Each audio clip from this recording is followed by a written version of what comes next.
یہ دوسرا سوال ہے خاتون حضرات. حساس دانشمند پڑھے لکھے اکثر کنگال ہیں، جبکہ ان پڑھ جاہل کروڑ پتی ہیں. اس تقسیم میں اللہ کی کیا حکمت ہے؟ یہ تو میرے حال کی خبر ہے. مگر خاتون حضرات، یہ اگر آپ مجھ سے کہیں کہ جو آپ کو علم ہے وہ کتنے کروڑ میں بیچو گے، جو آپ کو تو میں یہ خسارہ برداشت کرنے کو تیار ہوں. اگر ساری دنیا کی دولت بھی جمع کر لو تو جو ایک ذرہ اخلاص میں نے تعلیمات خداوند سے خریدا ہے وہ میں بیچنے کو تیار ہوں. اصل میں سب انسانوں کی بیلنس شیٹ برابر رہتی ہے. پیدائش سے لے کے مرنے تک کوئی خوش نصیب نہیں نکلتا. اللہ نے 3 قسمیں بنائی ہیں.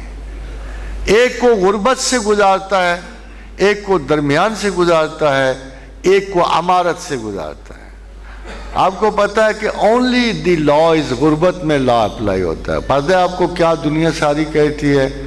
Adversity is the school of all greatness.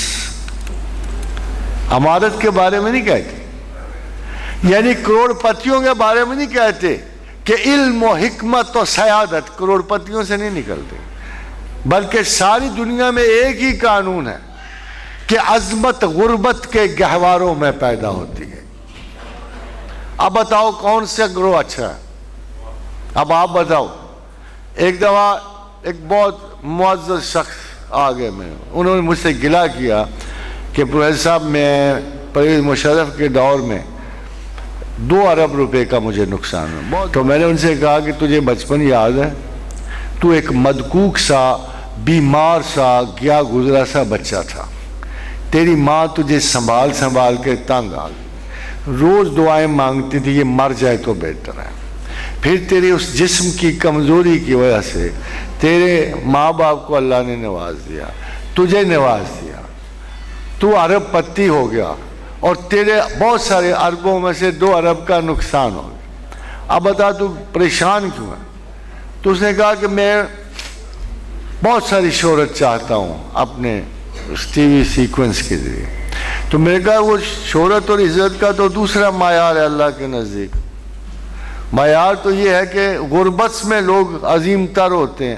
اگر تجھے واقعی عظمت چاہیے کیا تو غریب ہونے کے لیے تیار؟ سے کہا بالکل نہیں ہوں، بالکل میں عظمت دو نہ دو، میں غریب ہونے کو تیار.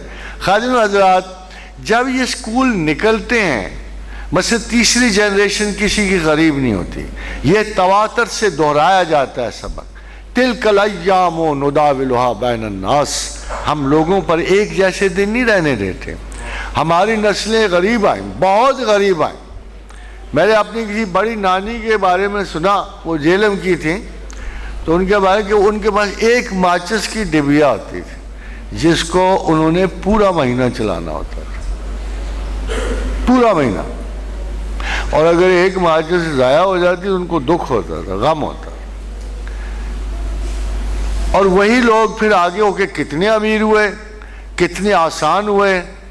تو غربت کبھی بھی ٹیسٹ نہیں ہوتا کسی کاسٹ کا، نسل کا، کسی کا ٹیسٹ نہیں ہوتا. یہ وہ کنڈیشنز ہیں جن میں سے بادشاہ گزرتے ہیں. جب بادشاہ عیاشیوں سے گزرتے ہیں، نااہلیوں سے گزرتے ہیں، تو ان کے بیٹے جوتیاں پالش کرتے ہیں. جب ایک گھوڑے کی نال بند لوگ ہوتے ہیں، گھوڑوں کی نال لگانے والے ہوتے ہیں، وہ یعقوب سفار بن جاتے ہیں.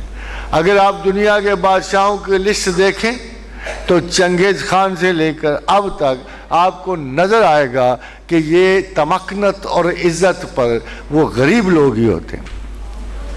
یہ ظہیر الدین محمد بابر کو آپ نے دیکھا، تنہا بچہ 12 سال کی عمر میں یتیم ہوا. 12 سال کی عمر میں بھاگ کے بابر نے اپنے تسک میں لکھا کہ میں نے ایک لشکر کو صرف پتھر مار مار کے ہلاک کیا اور میں اکیلا تھا.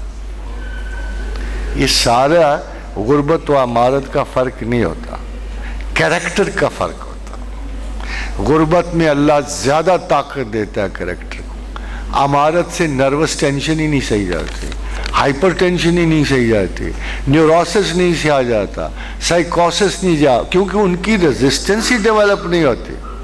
لا یکلف اللہ نفسا الا وسعہا، اللہ نے کہا بعض لوگوں کو غریب کر دوں تو کافر ہو جائیں، بعض کو امیر کر دوں تو کافر ہو جائیں۔ یہ سوچ